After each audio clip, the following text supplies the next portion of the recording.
एक समोसा मेरे ज़माने में 25 पैसे का मिला करता था, आज वही समोसा 15 रुपए का मिलता है। तो आपका पैसा पड़ा-पड़ा घट रहा है भाई साहब, तिजोरी में कोई काम नहीं आने वाला है। मैं डॉक्टर बन जाता, तो शायद कपड़े के बिज़नेस में कभी नहीं आ पाता। फिर मेरे को भी एक शर्म आती कि यार ये कपड़े का बिज़नेस, ये साला चिंदी उठा के इधर का उधर फेंकते रहने का, ये स्क्रीन लगाते रहने का। बस कुछ करने की इच्छा मन के अंदर होनी चाहिए कि मुझे करना है, तो फिर सुविधाओं की ज़रूरत नहीं होती है, सुविधाएँ अपने आप आ जाती है। नमस्कार दोस्तों, मैं अजय अजमेरा, अजमेरा फैशन सूरत से एक बार फिर से आप सभी का स्वागत करता हूं आपके अपने social media platform Ajmera fashion में। दोस्तों, जब ये डायलॉग बोलता हूं ना, तो एक एनर्जी अंदर से आती है, एक ऊर्जा अंदर से मिलती है। नमस्कार दोस्तों, अपने आप ही फिर कुछ न कुछ आप लोगों के लिए जानकारी देने की इच्छा करने लग जाती है। वो बच्चे जब वो छोटी सी रील मुझसे बनवाते हैं तो मुझे मज़ा नहीं आता है। अरे इसमें से निकाल लेना ना, अगर रील वील तुमको निकालनी है तो यार क्या फ़र्क पड़ जाएगा। कुछ बातें तो अच्छी बोलता ही हूँ इतने बड़े वीडियो के अंदर भी, हैं? तो दोस्तों, ऊर्जा आज फिर जागृत हो गई है ये बोलने से। लेकिन आज ये ऊर्जा कहाँ खर्च होने वाली है, आज ये एनर्जी किस पे जाने वाली है? तो मैंने सोचा हुआ है, कुछ लोग जो डरते हैं, भय करते हैं, मतलब कुछ 5 कारण ऐसे खोज के लाया हूँ जिनकी वजह से आप बिजनेस की ओर अपने कदम नहीं बढ़ा पाते हैं या दुकान नहीं खोल पाते हैं। आज इसी टॉपिक के ऊपर बात करूंगा, और इस टॉपिक का सबसे पहला पॉइंट जो होता है वो होता है भय, डर। डर इंसान को आगे बढ़ने से रोकता है। वो डर किस तरीके का होता है? पहला डर ये डर होता है कि मैंने पैसे इन्वेस्ट किए और कहीं डूब गए तो। ये इंसान को खाए जाता है। मतलब फ्यूचर, वो वर्तमान की नहीं सोचता है, आगे की सोचता है कि मैंने ये पैसे इन्वेस्ट किए और डूब गए तो मेरा क्या हो जाएगा। पैसा तिजोरी में बंद करने से कुछ भी नहीं मिलने वाला है, वो पैसा घटता चला जा रहा है। एक समोसा मेरे ज़माने में 25 पैसे का मिला करता था, आज वही समोसा 15 रुपए का मिलता है। तो आपका पैसा पड़ा-पड़ा घट रहा है भाई साहब, तिजोरी में कोई काम नहीं आने वाला है। कम से कम भले ही आपको भय लग रहा है, लेकिन उस पैसे को ऐसे काम पे लगाइए कि रात-दिन वो आपके लिए काम करे, ठीक है? अब कहाँ लगाना है ये आपके ऊपर है। ये भय से बाहर निकलना पड़ेगा आपको। भय छोड़ना पड़ेगा आपको, और भय होता ही नहीं है कुछ, मैं बोलता हूँ। खाली आपकी मानसिकता में क्रिएट किया हुआ एक गुब्बारा होता है, जिसको जब चाहें आप एक छोटी सी पिन से फोड़ सकते हैं। तो इस गुब्बारे को फोड़ दीजिए, अपने भय को बाहर निकाल के फेंकिए, एक पिन से फोड़ दीजिए, अपने उत्साह की पिन से, अपने एनर्जी की पिन से उस गुब्बारे को फोड़ के इस भय से बाहर निकल जाइए, और जो करना है ना वो कर डालिए। फ्यूचर की ज़्यादा सोचने की ज़रूरत नहीं है। हमें दो ही चीज़ें डराती है, एक हमारा वर्तमान, मैं उस समय ऐसा था, वो होता तो ये होता, और एक डराता है फ्यूचर का भय। हम वर्तमान को जीना ही छोड़ देते हैं। आज अगर आपके मन में कुछ काम करने की इच्छा है तो वो काम शुरू कर दीजिए, चिंता करने की ज़रूरत नहीं है। हाँ, एक कैलकुलेशन होती है हर चीज़ की कि अगर मैं ये करूँगा तो कितना ज़्यादा से ज़्यादा नुकसान हो सकता है, कितना पैसा मेरा लग सकता है। वो कैलकुलेशन ज़रूर करें, कैलकुलेटिव रिस्क लेने से बिल्कुल भी नहीं डरें। आते हैं दोस्तों दूसरे पॉइंट की ओर, और दूसरा पॉइंट है शर्म। जिसने की शर्म उसके फूटे करम। दोस्तों, आप किसी तरीके की पढ़ाई, मेरे साथ सबसे बड़ी चीज मालूम है क्या थी? मेरे को शर्म नहीं थी, क्योंकि मेरे पास कोई डिग्री नहीं थी। मैं इंजीनियर बन जाता तो शायद कपड़े के बिजनेस में कभी नहीं आ पाता।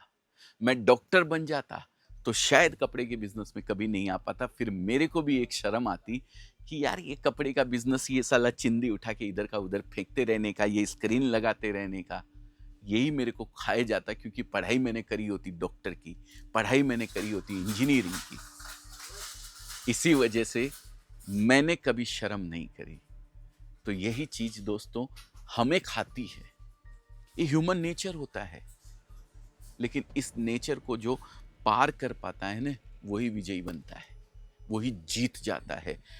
होता क्या है, इंजीनियर आप बन गए हैं, या एमबीए आपने कर लिया है, टेक्निकल एमबीए, कौन कौन सी एमबीए होती है हमको तो पता ही नहीं है, डिग्रियां जानते ही नहीं थे क्या होता है। हमारे यहाँ तो होती थी सिर्फ और सिर्फ क्लास 11th तक, और 11th के बाद first year, second year, third year, बस इतनी पढ़ाई होती थी। हम जानते ही नहीं थे इसके आगे कौन सी पढ़ाई होती है, बीसीए, टीसीए, एमबीए, एमसीए, क्या क्या पता नहीं। हमारा वो तरुण भी बहुत कुछ किया हुआ है, अभी वो आया है। देखो पढ़ाई अच्छी है, बहुत बढ़िया है, मैं ये नहीं कहता हूँ कि भाई नहीं पढ़ना चाहिए, लेकिन उस पढ़ाई, उस डिग्री के चलते आप कोई दूसरा काम करें ही नहीं, ये नहीं होना चाहिए। एक एमबीए ने शानदार समोसे की दुकान करी हुई है भाई साहब। एमबीए नहीं था तो कौन था? कमेंट करके जरूर मेरे को बताइएगा। एमबीए नहीं था तो कौन था? 600 करोड़ का समोसे का बिजनेस है भाई साहब, और उसकी डिग्री समोसे की नहीं थी। इतना तयशुदा बात है। मुझे नहीं पता है वो एमबीए था कि क्या था, उसने कोई ना कोई डिग्री जरूर ली। हस्बैंड वाइफ ने एक समोसे का बिजनेस करके, सोचिए अगर वो सोचते कि हमने जो पढ़ाई करी है वो अगर हम समोसे के बिजनेस में लगाएंगे तो कैसे हम वो करेंगे। वो भी अगर शर्म के अंदर रह जाते तो फिर रह ही जाते। 600 करोड़ का बिजनेस है। आप गूगल सर्च करके जरूर कमेंट कीजिएगा कि उन्होंने कौन सी डिग्री ली थी। मुझे याद नहीं आ रहा है, लेकिन मैं किसी शो में उनसे मिला था। उनका बिजनेस आज 600 करोड़ रुपए का है। सिर्फ समोसे बना करके वो 600 करोड़ के बिजनेस को कर रहे हैं। तो दोस्तों शर्म, ठीक है, आपको एमबीए के हिसाब से काम मिल रहा है, कीजिए, कोई दिक्कत नहीं है। आपको डॉक्टर के हिसाब से काम मिल रहा है, डॉक्टरी कीजिए। आपको इंजीनियर के हिसाब से काम मिल रहा है, इंजीनियरिंग कीजिए। लेकिन डिग्री लेके बैठ मत जाइए कि मेरे को तो डॉक्टरी मिलेगी तभी मैं काम करूंगा, नहीं तो नहीं करूंगा। इंजीनियरिंग का काम मिलेगा तो ही करूंगा। अरे कुछ ना कुछ करते रहिए जिंदगी में। किसी भी काम में शर्म मत महसूस कीजिए। मेरे पापा जी कहते हैं, बेटा काम कोई भी छोटा या बड़ा नहीं होता है, पर जो भी काम करे, भले ही तू मोची ही बनना, तेरे जैसा मोची शहर में दूसरा नहीं होना चाहिए। तीसरा पॉइंट आता है रिसर्च। ऐसे लगे रहते हैं कि बस अभी रुक जाओ, अभी मैं रिसर्च कर रहा हूं इसके ऊपर, सारी बत्तियां ग्रीन होगी तब मैं घर से निकलूंगा, तब जाके काम होगा। अरे भाई, जिंदगी में कभी घर से नहीं निकल पाओगे, जिंदगी में कभी रिसर्च पूरी नहीं होगी तुम्हारी। ध्यान है ना वो स्टोरी मैं सुनाया करता हूं, भैंस वाली। दो दोस्त थे, भैंस काली, दूध सफेद, और घास खाती है ग्रीन, है। तो यही है, ज्यादा रिसर्च करने की जरूरत नहीं है। काम मिल रहा है, काम दिख रहा है, दुकान खोलनी है तो खोल दीजिए। दुकान खोल के बैठोगे तो ग्राहक आएगा। बड़े बुजुर्ग कहते थे, बेटा तू दुकान तो खोल, कस्टमर तो अपने आप आएगा। दुकान ही नहीं खोलोगे तो कस्टमर कहाँ से आएगा यार। तो ज्यादा रिसर्च की जरूरत नहीं है। रिसर्च ठीक है, एक लिमिट तक रिसर्च होती है, पर मैंने देखा है 2-2 साल, 3-3 साल, 4-4 साल तक रिसर्च करते रहते हैं। ऐसा होगा तो होगा, ऐसा होगा तो होगा। तो ऐसा नहीं है। अगर कुछ भी करने का मन है, आपको इच्छा हो रही है, जच रही है, एक्शन, एग्जीक्यूशन बहुत जरूरी है दोस्तों। रिसर्च पार्ट है एक, लेकिन एग्जीक्यूशन भी बहुत जरूरी है।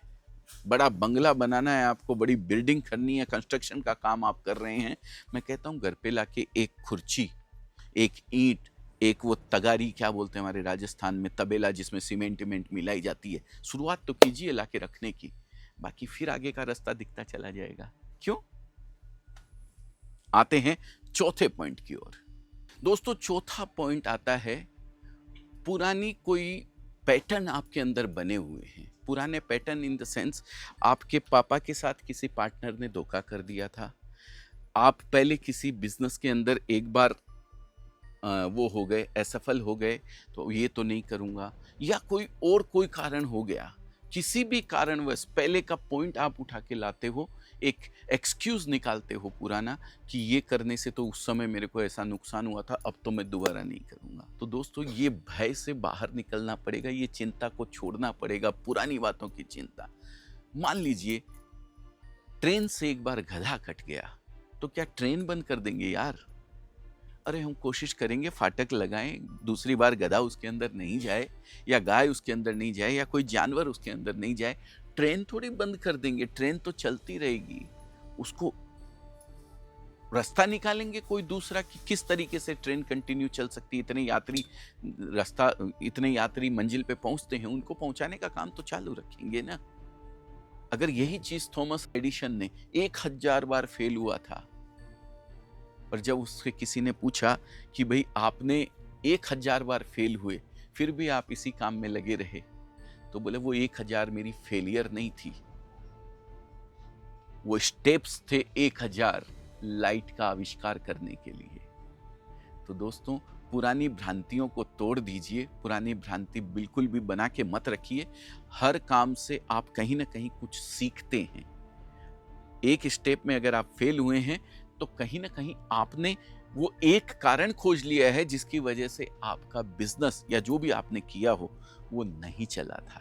वो एक कारण कम हो गया अब उसमें से। तो ऐसी पुरानी भ्रांतियों को, पुराने पैटर्न को आपको बदलना पड़ेगा कि मेरे पापा ने ये किया था, वो फेल हो गए, मेरे दादा ने ये किया था, मेरे चाचा ने ये किया था, मेरे पड़ोसी ने ये किया था, मेरे उसने ये किया था। ये नहीं। आज आपको जो काम करने का मन कर रहा है, कपड़े की दुकान करने का मन कर रहा है, कर दीजिए। आज आपको इच्छा कर रही है कुछ भी काम करने का, हाँ, 5वां पॉइंट भी इसी के अंदर आ जाता है, मैं बता देता हूं आपको। आज आपकी इच्छा कर रही है वीडियो बनाने की, तो इसका एग्जीक्यूशन आपको करना पड़ेगा। आप ये सोचते रहें, 5वां पॉइंट भी आ रहा है इसके अंदर, समझने का प्रयास कीजिएगा मेरा। क्या होता है, लोग ये सोचते हैं, मैंने सुना है, सर मैं भी इन्फ्लुएंसर बनना चाहता हूँ, मैं भी यूट्यूबर बनना चाहता हूँ, मैं भी वीडियो बनाना चाहता हूँ, मेरी भी यूट्यूब से कमाई शुरू हो जाए, मेरी भी फेसबुक से कमाई शुरू हो जाए। सर लेकिन मैं अभी सोच रहा हूँ एक बढ़िया सा कैमरा लूँगा, सर मैं अभी सोच रहा हूँ एक बढ़िया सा स्टैंड लूँगा, एक बढ़िया सी लाइट वो आती है वो लूँगा, फिर चालू करूँगा। अरे भाई, वीडियो तेरे को बनाना है ना, तो ये मोबाइल है ना हाथ में, ये देख कितना शानदार शूट हो रहा है। ये जो वीडियो आप देख रहे हो ना, ये भी मोबाइल से ही शूट हो रहा है। विश्वास नहीं हो रहा है? घुमा के दिखा दो कैमरा, कैमरा घुमा के दिखाओ इनको, इनको मजाक लग रहा है मैं जो बोल रहा हूँ। ये देखिए, ये मोबाइल से शूट हो रहा है। क्या सोच रहे हो आप? जो है हाथ में उन्हीं चीजों से आप काम करना शुरू कर दो भाई साहब। ज्यादा कुछ इकट्ठा करने की जरूरत नहीं है। तो ये कुछ चीजें हैं जो आपको रोकती है आगे बढ़ने से। लेकिन मैं कहता हूं जहां हो वहीं से स्टार्ट करो, जहां हो जैसे हो, जो सुविधाएं आपको मिल रही है, बस कुछ करने की इच्छा मन के अंदर होनी चाहिए कि मुझे करना है। तो फिर सुविधाओं की जरूरत नहीं होती है, सुविधाएं अपने आप आ जाती है। या यूनिवर्स हर चीज आपको देगा अगर शिद्दत से आप उसको करने का प्रयास करते हैं। तो बहुत बहुत धन्यवाद। उम्मीद करता हूं जो मैं समझाना चाह रहा हूं आपको वो आप समझ पाए होंगे। अगर नहीं समझ में आया है तो कमेंट करके फिर से एक बार आप सवाल पूछ लीजिए मुझसे, मैं लाइव उसका आकर के जवाब देने का प्रयास करूंगा। आप सबका दिन शुभ हो, मंगलमय हो। इसी मंगल कामना के साथ इस वीडियो को यहीं विराम करता हूं। फिर मिलूंगा किसी नए वीडियो में नए टॉपिक के साथ। तब तक के लिए जय हिंद, जय भारत।